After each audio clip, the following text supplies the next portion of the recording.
দরবারে আমাদের লাখ কোটি শুকর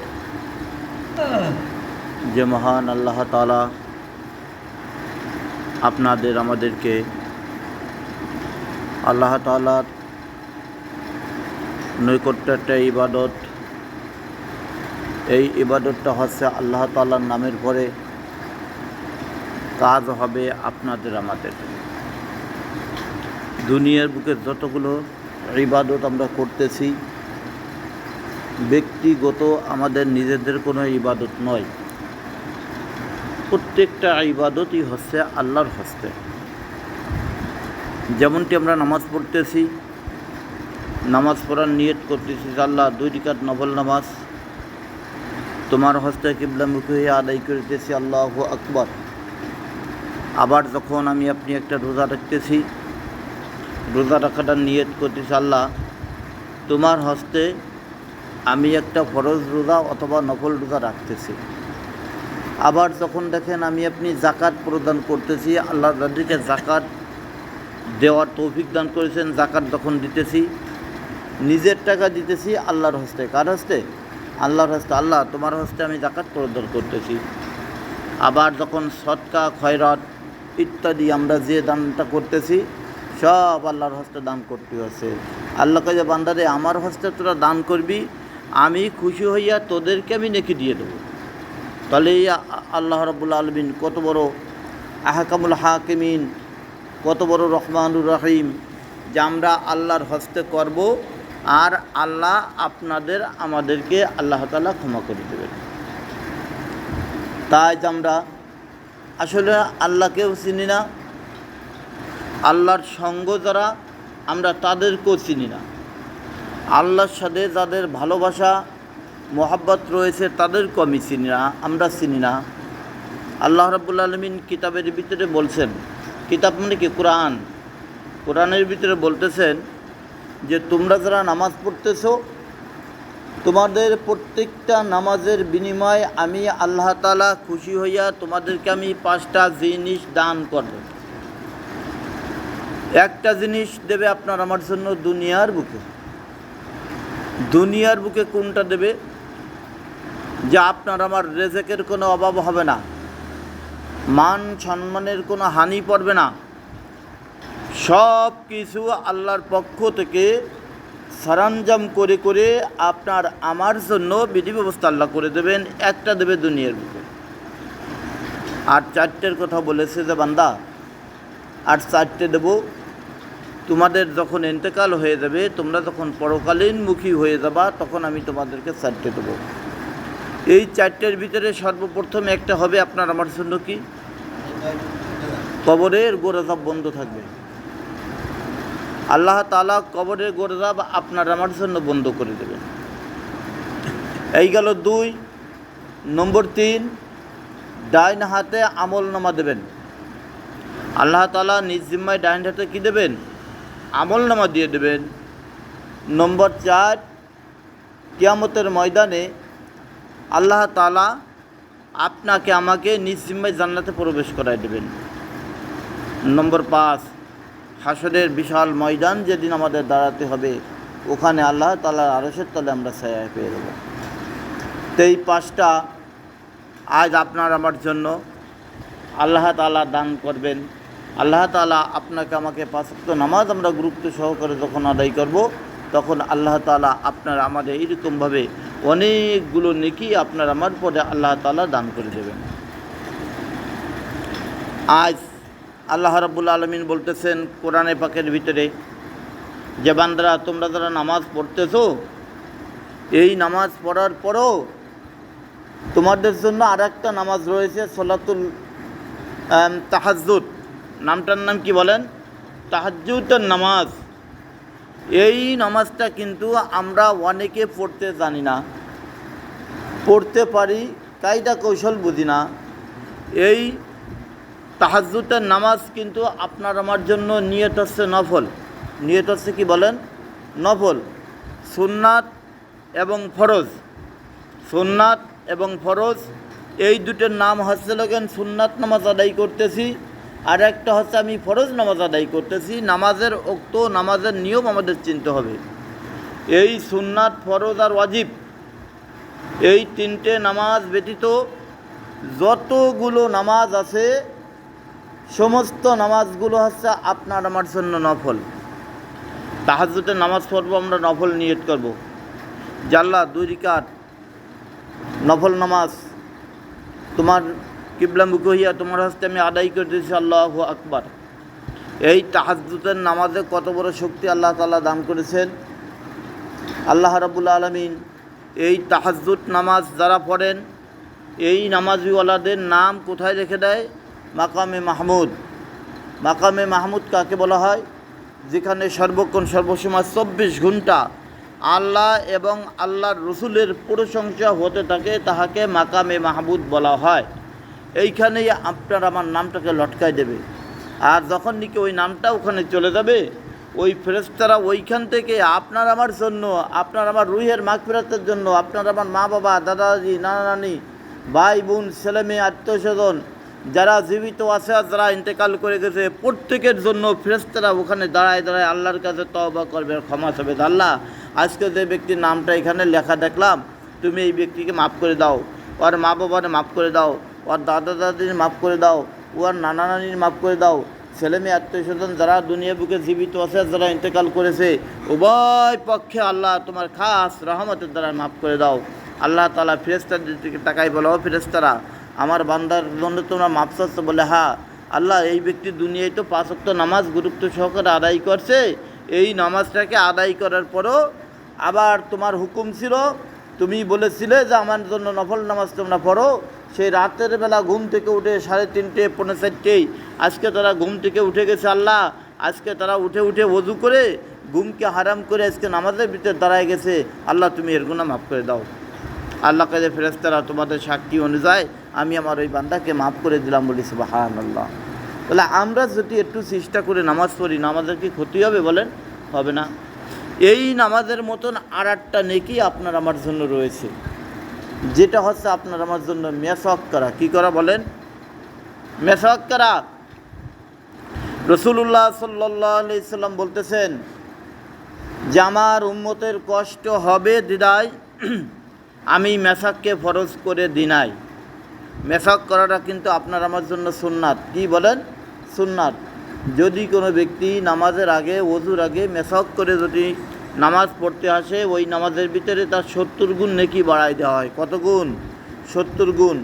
যদি ওযু যেরকমভাবে আপনার আমার ফরজ রয়েছে, যে ওযু না থাকলে আবার ওযু করতে হবে ফরজ, এরকমই যদি মেসওয়াকটা যদি আপনার আমার জন্য ফরজ করে দিত, তাহলে আপনার আমার কি মেসওয়াক সঠিকভাবে করা লাগতো কি লাগতো না বলেন? লাগতো না? লাগতো। এই জন্য আমরা প্রত্যেকেই মেসওয়াক করার জন্য চেষ্টা করব। এই মেসওয়াক যখন করবেন তখন আপনার আমার আমল নামায় কী হবে? 70 গুণ নামাজের নেকি বাড়াই দেবে। এই যে জুম্মুর নামাজ আমরা এখন পড়তে আসছি, আজকে জুম্মুর নামাজ পড়লে মনে তাহলে একদিনের নামাজের নেকি হবে। আর যদি আমি আপনি মেসওয়াক করে আসতাম, মেসওয়াক করে যদি আমরা এসে থাকি 70 দিন, এরকমভাবে জুম্মুর নামাজ আদায় করলে পরে যে নেকি হবে সেই নেকি এই এক নামাজের ভিতরে আপনার আমার আমল নামায় লিখে দেবে, বলি সুবহানাল্লাহ। মেসওয়াক করার জন্য। আর মেসওয়াকটা যদি আপনার আমার পকেটের ভিতরে রাখার অভ্যাস করতে পারি, যে মেসওয়াকটা আমরা পকেটে রেখে দেবো, এই পকেটে রেখে যদি মেসওয়াকটা রাখতে পারি, ওই অবস্থায় যদি আপনার আমার ইন্তেকাল হয়ে যায়, তখন তো আল্লাহর দরবারে একটা ছবির মতন উঠে যাবে। ছবি উঠে যখন যাবে, তখন ওই আজরাইল আলাইহিস সালাতু ওয়াস সালাম আপনার আমার জান যখন নিতে আসবে, আল্লাহকে ডেকে বলবে, আল্লাহ কার জান নিতে আসছি? বলে কেন? এ তো তোমার নবীর সুন্নাত ওর পকেটের ভিতরে রয়েছে, মেসওয়াকটা রয়ে গেছে। ও তো ফজরের নামাজ আদায় করছে, জোহরের নামাজ আদায় করছে, আসরের নামাজ আবার আদায় করতেছি মা, ওই মেসওয়াক দিয়ে সে মেসওয়াক করে ওযু করবে। আল্লাহ সেরকম একজন তোমার ব্যক্তি জান নিতে আসছি। আল্লাহকে যে বলে তাই? বলে হ্যাঁ। বলে তাহলে ওই মেসওয়াক অনুযায়ী করে সুন্নতি তরিকা অনুসারে আমার ওই বান্দার পিছনে গুনাহ আমি মাফ করে দিলাম। আর আমার ওই বান্দার জানটা তুমি এমনভাবে কবজ করবা যে আমার ওই বান্দা যেন কোনো রকমের অনুভব করতে না পারে যে সে দুনিয়ার থেকে ইন্তেকাল করতেছে। তাই ভাই, আপনার আমার জন্য আল্লাহ এবং আল্লাহর রসুল কত প্রকারের পথ, কত প্রকারের তরিকা, কত রাস্তা, কত নিয়ম কায়দা আপনার আমাকে শিক্ষা দিয়েছে। আসলে আমি আপনি সেটা শিক্ষা করতেছি না, না করে আমরা যেদিকে চেষ্টা করতেছি আল্লাহ তাআলা আমাদেরকে সেদিকে আগুয়ে দিতেছে। আল্লাহ বলছেন যে আমি আমার বান্দাদেরকে তৈরি করে দেওয়ার পরে আমার বান্দার নিয়ত অনুসারে, আমার বান্দার প্রয়োজন অনুসারে আমার বান্দা যেদিকে যাবে ঠিক মৃত্যুর আগ পর্যন্ত আমি তাকে সেদিকে পৌঁছে দেওয়ার জন্য চেষ্টা করব। আজ দুনিয়ায় আমরা যারা ক্ষেত খামারের কাজ করি, যারা আমরা চিন্তা করি যে আমি 1 বিঘা জমির মালিক হয়েছি, 2 বিঘা জমি করব, আল্লাহ তাআলা কিন্তু তার কপালে 2 বিঘা জমি তাকে বানায় দেয়। যারা আজকে নিয়ত করতেছে যে আমার টাকা পয়সা এতগুলো আছে, আমার এতগুলো টাকার মালিক হতে হবে, আল্লাহ তাআলা তাকে কিন্তু সেই টাকা পয়সার মালিক বানাই দিতেছে। আল্লাহর কাছে দুনিয়ার বুকে আমি আপনি যেটা চাইতেছি আল্লাহ সেইটা আপনাকে আমাকে দান করতেছে। আবার এমনও কিছু জিনিস আছে যে আল্লাহর কাছে আমরা যেটা চাচ্ছি না আল্লাহ তাআলা সেটাও কিন্তু আপনাকে আমাকে দিয়ে দিতেছে। এই জন্য আল্লাহওয়ালা আমাদের হতে হবে। আল্লাহওয়ালা হতে আপনার আমার জন্য কোনো পয়সা লাগে না, আপনার আমার জন্য কোনো টাকা লাগে না, আপনার আমার জন্য বিরাট বড় ধনী হওয়া লাগে না, আপনার আমার জন্য ফকির হওয়া লাগে না। আল্লাহওয়ালা হতে হলে আল্লাহওয়ালাদের সহবতে থাকতে হবে। কাদের সহবতে থাকতে হবে বলেন? আল্লাহওয়ালাদের সহবতে থাকতে হবে। কেন আল্লাহওয়ালাদের সহবতে থাকতে হবে? কেন বলে? কারণটা কি? বলে ওটা শিক্ষা করার জন্য। যখন জনাবে মুহাম্মদুর রাসূলুল্লাহ সাল্লাল্লাহু আলাইহি ইসলামের পরে আল্লাহ তাআলা নবুয়তিটা ভার প্রাপ্ত যখন বুঝে দিলেন, আল্লাহ তাআলা হযরত জিবরাইল আলাইহিস সালাতু ওয়াস সালামকে আল্লাহর পক্ষ থেকে জিবরাইলকে নবীর নিকটে পাঠিয়ে দিলেন, জিবরাইল তুমি দুনিয়ার বুকে যাও। কয় যে আল্লাহ কেন দুনিয়ার বুকে যে কী করবো? কয় যে তুমি আমার কাছে আসো। তখন জিবরাইল আলাইহিস সালাতু ওয়াস সালাম আল্লাহর হুকুমে আল্লাহর কথাগুলো শুনলেন। শোনার পরে বললেন যে জিবরাইল রে, আমার নবীকে এরকমভাবে তদরূপভাবে তাকে নামাজ পড়াটা শিক্ষা দিয়ে আসো। জনাবে মুহাম্মদুর রাসূলুল্লাহ সাল্লাল্লাহু আলাইহি সাল্লাম আজকে যেরকম মসজিদের ভিতরে আমরা কাতারবন্দি হইয়া বসে আছি, রাসূলুল্লাহ সাল্লাল্লাহু আলাইহি সাল্লাম এরকমভাবে সাহাবীদেরকে নিয়ে দ্বীনের কথা আলোচনা করতেছিল। আল্লাহকে কিভাবে চেনা যাবে, আল্লাহওয়ালা কিভাবে হওয়া যাবে, আপনার আমার গুনাহগুলো কিভাবে মাফ করা যাবে, আপনার আমার ভাই বিরাদার আত্মীয় স্বজন যারা আছে তাদেরকে সঠিক পথে কীভাবে চলানো যাবে এই শিক্ষা দিতেছিলেন। এটির ভিতরে হযরত জিবরাইল আলাইহিস সালাতু ওয়াস সালাম জনাবে মুহাম্মদুর রাসূলুল্লাহ সাল্লাল্লাহু আলাইহি সাল্লামের কাছে এসে সালাম প্রদান করছে, আসসালামু আলাইকুম ইয়া রাসূলুল্লাহ। জনাবে মুহাম্মদুর রাসূলুল্লাহ সাল্লাল্লাহু আলাইহি সাল্লামের সালামের উত্তর দিলেন, ওয়া আলাইকুম আসসালাম ওয়া রাহমাতুল্লাহি ওয়া বারাকাতুহু। যখন এই সালামের উত্তরটা দেন, দেওয়ার পরে আল্লাহর নবী জিবরাইল আলাইহিস সালাতু ওয়াস সালামের দিকে বারবার করে তাকাচ্ছে যে দেখি ইনার কাছে সফরের কোনো জিনিস আছে কিনা। নতুন একজন মানুষ আমার দরবারে এসে উপস্থিত হলো, আমি সাহাবীদেরকে নিয়ে কথা বলতেছি, ইনি তো আমার কোনো সাহাবীর মাধ্যমে তো কেউ নাই, আমি তো নতুনভাবে ইসলাম প্রচার করতেছি, তাহলে আজকে কে এসে আমার দরবারে এসে উপস্থিত হলো, কে আসলো? আল্লাহর নবী বারবার করে তাকাচ্ছে ওনার দিকে যে ইনি আবার কে। এবার রাসূলুল্লাহ সাল্লাল্লাহু আলাইহি সাল্লাম তাকাইতে তাকাইতে দেখতেছে যে ওনার কাছে কোনো সফরের কোনো জিনিস আছে কিনা। সফর তো আমরা বুঝি, আমরা যখন সফরে যাই, আমি আপনি এখন এখান থেকে ঢাকা যাব, ঢাকা যাওয়ার একটা পরিস্থিতি কিন্তু আলাদা। একটা লুঙ্গি নিতে হবে, একটা গামছা নিতে হবে, একটা ব্যাগ নিতে হবে, আমার এই কাপড় চোপড়গুলো হেফাজত করতে হবে, এরকমভাবে সফরে যাওয়ার একটা নিয়ত থাকে। যখন আমরা তাবলিগি জামাতের ভিতরে যাই, ওটা আমাদের জন্য সফর এবং হিজরত। এই হিজরতে যখন আমরা বাইরে হয়ে যাই তাবলিগি জামাতে, তখন আমরা দলবদ্ধ হয়ে ঘর থেকে বাইরে হয়ে যাইতেছি, আমাদের একটা বেডিং, একটা বিছানা, মানুষের দেখলে অনুভব করতে পারে যে এই ব্যক্তি মুসলমান, ইনি হয়তো যে কোনো দিনের দাওয়াতে তাবলিগের জন্য ঘর থেকে বাইরে হয়ে গেছে। তাকে দেখলে সে ব্যক্তি টের পাইয়া অবশ্যই তাকে একটা সালাম প্রদান করে। আবার এমনও বন্ধুবান্ধব আছে তারা বলে যে ভাই তুমি তো আজকে তাবলিগ জামাতের ভিতরে যাচ্ছ 3 দিনের জন্য বা 1 মাসের জন্য অথবা 1 চিল্লায়, আমি তো জাতি বললাম না, খাস করে মেহেরবানি করে আমার জন্য আপনি একটু দোয়া করবেন, আমিও যেন এরকমভাবে জামাত নিয়ে বাইরে হতে পারি। কি অন্তর থেকে দোয়াটা আসে কি না? আসে না? এরকমভাবে কিন্তু মানুষ একজন একজনের কাছে কিন্তু এই দোয়াটা চায়। তা রাসূলুল্লাহ সাল্লাল্লাহু আলাইহি সাল্লামের কাছে যখন হযরত জিবরাইল আলাইহিস সালাতু ওয়াস সালাম এসে বসছে, এমন কায়দায় বইছে যে রাসূলুল্লাহ সাল্লাল্লাহু আলাইহি সাল্লামের আঁঠু আর জিবরাইল আলাইহিস সালাতু ওয়াস সালামের আঁঠু সমান সমান করে বসে গেছে। বসে যাইয়া জিবরাইল আলাইহিস সালাতু ওয়াস সালাম জিজ্ঞেস করতেছে জনাবে মুহাম্মদুর রাসূলুল্লাহ সাল্লাল্লাহু আলাইহি সাল্লামকে, যে রাসূলুল্লাহ সাল্লাল্লাহু আলাইহি সাল্লাম সলাৎ কেমনে আদায় করতে হবে, নামাজ কেমনে আদায় করতে হবে। জনাবি মুহাম্মদুর রাসূলুল্লাহ সাল্লাল্লাহু আলাইহি সাল্লাম বললেন যে নামাজ কেমনে আদায় করতে হবে আমি তো জানি না। তখন জিবরাইল আলাইহিস সালাম ওখানে দাঁড়ালেন। দাঁড়ানোর পরে ওখানে নামাজ পড়ে দেখাচ্ছে। দেখানোর পরে রাসূলুল্লাহ সাল্লাল্লাহু আলাইহি সাল্লাম বললেন রে মুহাম্মদ সাল্লাল্লাহু আলাইহি সাল্লাম, আপনি নামাজটা বুঝতে পারছেন? তখন নবী বললেন যে হ্যাঁ আমি বুঝতে পেরেছি। এরপরে রুকু করাটা দেখালেন, রুকুতে কেমনে কেমনে যেতে হবে সেটা দেখালেন। রুকুতে যাইয়া কোন দোয়া পড়তে হবে, কেমনে থাকতে হবে, কত সময় থাকতে হবে, একটা টাইম নির্দিষ্ট করে জিবরাইল আলাইহিস সালাম জনাবে মুহাম্মদুর রাসূলুল্লাহ সাল্লাল্লাহু আলাইহি সাল্লামকে শিক্ষা দিলেন।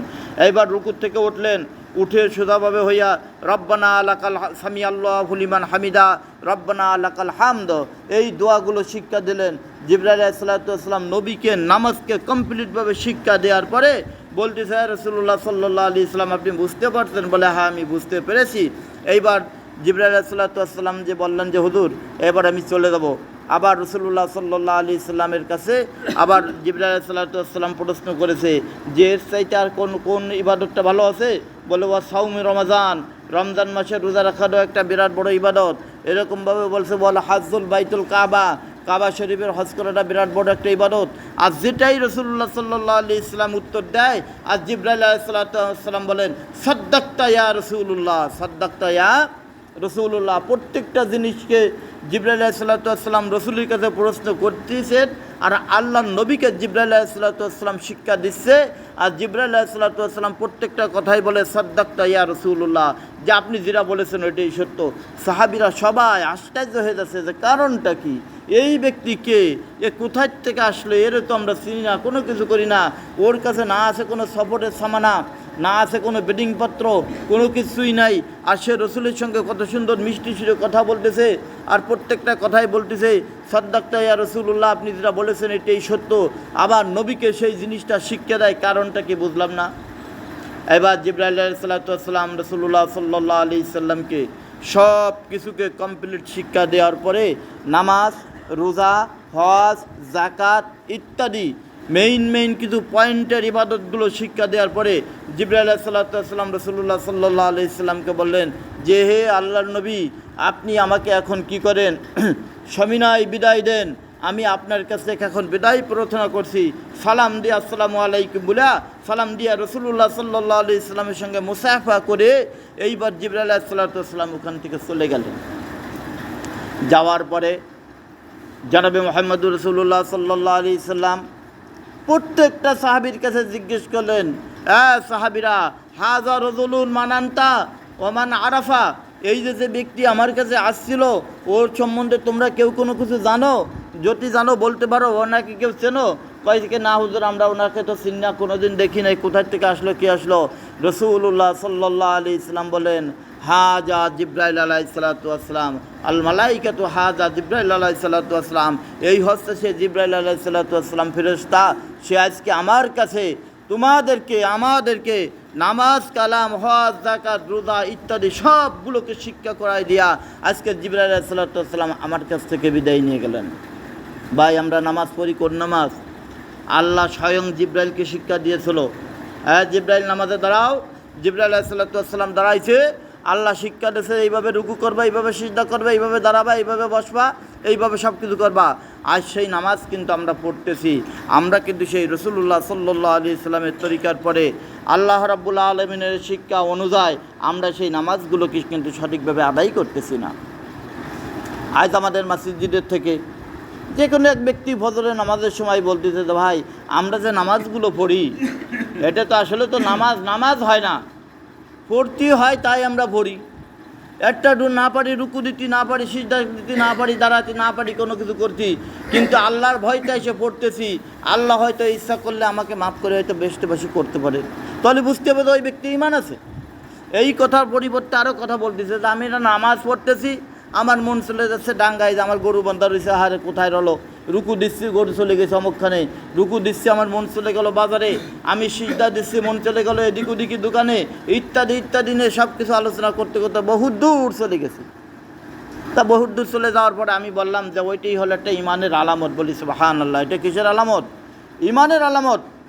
যে আজকে আমার জমি জমা, ছেলে মেয়ে, আত্মীয়স্বজন, টাকা পয়সা, অর্থ সম্পদ যা কিছু আছে সব কিছুকে শয়তান চক্রান্ত খাটাইয়া আপনার আমার পকেটের ভিতরে অন্তরের ভিতরে ঢুকোই দিতেছে যে তুই তো এইখানে নামাজ পড়তেছি, দেখে তোর গরু ছুটে পরের ফসল খাচ্ছে কিনা। সব কিছুকে ব্যতিক্রম করে আল্লাহর হস্তে দাঁড়াইছি তো দাঁড়াইছি। 2 রিকাত নামাজ অথবা 4 রিকাত নামাজ বা 3 রিকাত নামাজ পড়ার জন্য আমি আপনি মসজিদের ভিতরে আসছি, সঠিকভাবে আদায় করা না পর্যন্ত শয়তানের কথা না শুনিয়া আসসালামু আলাইকুম ওয়া রাহমাতুল্লাহ, আসসালামু আলাইকুম ওয়া রাহমাতুল্লাহ 2 দিকে ফেরেশতা সহকারে সালাম ফিরানি পরে আমি আপনি নামাজকে শেষ করে আমার গরুর কাছে, আমার সম্পদের কাছে, আমার জমির কাছে আমি গেলাম। আল্লাহ রাব্বুল আলামিন বলেন যে শয়তান তুই তো পারলি না, আমার বান্দা দেশে ইমানের হালাতে তার অন্তরের ভিতরে ঢুকোই দিলেই তার অন্তরের ভিতরে মনে মনে রয়েছে জমি জমা টাকা পয়সা ইত্যাদি সব কিছু, ব্যবসা বাণিজ্য সব কিছু তার অন্তরে রয়েছে। থাকার পরেও তো তাকে তুই বিরত রাখতে পারলি না। আমার বান্দা নামাজ পড়েছে, আমি আমার ওই বান্দার নামাজ কেমনভাবে কবুল করেছি, আমার বান্দার পিছনে সব গুনাহগুলো আমি মাফ করে দিলাম। বলি সুবহানাল্লাহ। তাই ভাই অন্তরের ভিতরে আসবে, যত ভালো কাজ করতে যাবেন ততই আপনার আমার ভিতরে ওয়াসওয়াসা, ততই আপনার ভিতরে আমার ভিতরে সন্দেহ আসতে থাকবে। এই সন্দেহকে অতিক্রম করে যখন নাকি আমি আপনি এইটাকে কাজে পরিণত করতে পারবো, ওই ব্যক্তি ইমানদার। ওই ব্যক্তি কি ইমানদার? জনাবে মুহাম্মদুর রাসূলুল্লাহ সাল্লাল্লাহু আলাইহি সাল্লামের কাছে একজন বেদুইন কাফের আল্লাহর নবীর কাছে প্রশ্ন করেছেন, ইয়া রাসূলুল্লাহ সাল্লাল্লাহু আলাইহি সাল্লাম, আমরা একটা জিনিস দেখি, তোমাদের ভিতরে ওই জিনিসটা কি? বলে কি দেখেন? বলে আমরা দেখি যে আপনার সাহাবী একজনের সঙ্গে যখন দেখা হওয়ার পরে একটা সালাম দেয়, সালাম দেওয়ার পরে দুইজনে হাত বাড়ায়ে দেয়, হাতটা বাড়ায়ে দিয়া আবার কি করে দুইজনের বুকের সাথে ঘষাঘষি টানাটানি করে। এটার কারণটা কি? জনাবে মুহাম্মদুর রাসূলুল্লাহ সাল্লাল্লাহু আলাইহি সাল্লাম বললেন যে আমার উম্মত, আল্লাহ তাআলার পরে যারা ঈমান এনেছে প্রত্যেকটা মুসলমানের প্রত্যেকটা মুহূর্তে নিঃশেষে তার জন্য আল্লাহ নেকিতে ভরপুর করে দেয়। বলে তো এর ভিতরে কি নেকি? বলে হে কাফের তুমি শোনো, এর ভিতরে কি নেকি? যখন একজনের সালাম দিল, উভয় পক্ষে দুইজনের আমলনামায় 100 নেকি লেখা হয়ে গেল। আবার যখন নাকি একজনকে কী করলো, হাত বাড়াই দিয়া মুসাফা করলো, মুসাফা করতে সময় যখন নাকি বললো ইয়াগফিরুল্লাহু লানা ওয়া লাকুম, এই দোয়াটা যখন দুইজনে পড়েছে, আল্লাহ বলেন যে আমি তোদেরকে দুইজনকে মাফ করে দিলাম। বলি সুবহানাল্লাহ। আবার যখন নাকি ওই যে কাঁধে কাঁধ মিলে ভরে আল্লাহুম্মা জিদ মুহাব্বতি লিল্লাহি ওয়া রাসূলি, এই কথাটা যখন বলে, এর ভিতরে কি বলে কাফের তা কি জানো? বলে কি বলে? কয় যে আল্লাহ তুমি আমাদের কি করো, তোমার মহব্বত এবং আমার রসুলের মহব্বত আমাদের ভিতরে ঢুকাই দাও। বলি সুবহানাল্লাহ।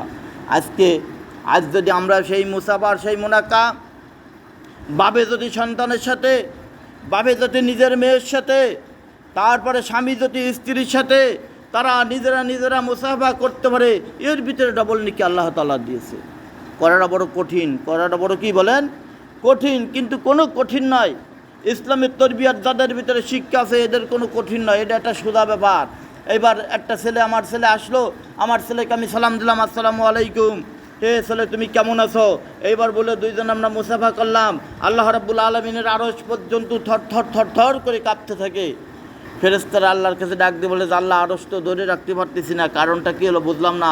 আলিমুল গায়ব ওয়াশ শাহাদা, গায়বী খবর জানে কিনা বলেন আল্লাহ কয় যে আরে ফেরেশতারা, আল্লাহ মিটকি হাসে, আরে ফেরেশতারা কিছু বুঝতেছেন না? বলে না, বলে আমি যাদেরকে দুনিয়ার বুকে ওয়ালাকাদ কাররামনা বানি আদম, আমার সেই বনি আদমকে আমি অতি সম্মানিত করে তৈরি করেছি। আমার সেই বনি আদমে তারা 2 বাপ বেটা, ছেলে এবং মেয়ে, অথবা তার বিবির সঙ্গে আজকে তারা কি করতেছে, একজনের সঙ্গে দেখা হয়েছে, সালাম প্রদান করছে আর মুসাফা করতেছে, মুনাকা করতেছে, যার কারণে আজকে তোরা আরশ আমার থরথর করে কাঁপতেছে। ওদের গুনাহ মাফ না করা পর্যন্ত আরশ থরথর করে কাঁপতে থাকবে। এই ফেরেশতারা দেখ 1 সেকেন্ডের ভিতরে তোদের কী হয়ে যাবে, এই আরশ কাঁপা বন্ধ হয়ে যাবে। আল্লাহ খালি কয় যে আমি ওদেরকে মাফ করে দিলাম, আরশ কাঁপাটা বন্ধ হয়ে গেল। আরশ একটা সাক্ষী, বলেন সুবহানাল্লাহ। আমরা পারবো না আমাদের নিজেদের ছেলে মেয়েদের সঙ্গে আমরা মুসাফা করতে? অবশ্যই পারবো, কিন্তু আপনার আমার ভিতরে যে একটা রিয়া আছে, রিয়াসাত শয়তানের একটা আলামত, শয়তানের একটা চরিত্র, শয়তানের একটা বৈশিষ্ট্যতা যেটা আছে, এটা আপনার আমার ভিতর থেকে দূর করে বাহির করে দেবেন। তখন নিজের ছেলের সাথে, নিজের মেয়ের সাথে, নিজের বিবির সাথে মুসাফা করতে পারবেন, মুনাকা করতে পারবেন, মত বিনিময় করতে পারবেন। প্রত্যেকটা মত বিনিময়ের বিনিময় আল্লাহ তাআলা আপনার আমার আমলনামায় হাজার হাজার কোটি কোটি নেকি লিখতে থাকবে। হয়তো কেউ বলতে পারে যে হুজুর আমাদের তো এখন বিবি নাই, তারা মারা গেছে, আমরা কী করব? বলে আপনার নিয়ত করতে হবে যে আল্লাহ আমার যদি আজকে বিবি থাকতো তাহলে আমি এরকমভাবে মাসলা অনুযায়ী কাজ করতাম। আপনার প্রত্যেকটা নিঃশ্বাসে নিঃশ্বাসে আপনার বিবিকে সালাম দিলে যে নেকি হতো সেই নেকি আপনার আমার আমলনামায় লিখে দেবে বলি সুবহানাল্লাহ। আল্লাহ তাআলা আমাদের প্রত্যেককে আল্লাহ এবং আল্লাহ রসুলের ইবাদতগুলো যেন আমরা সঠিকভাবে করতে পারি রসুলের তরিকায়, এবং সেই ইলমে দ্বীন যেন আমরা শিক্ষা করতে পারি। আল্লাহ আমাদের সেই তৌফিক দান করুক। আমরা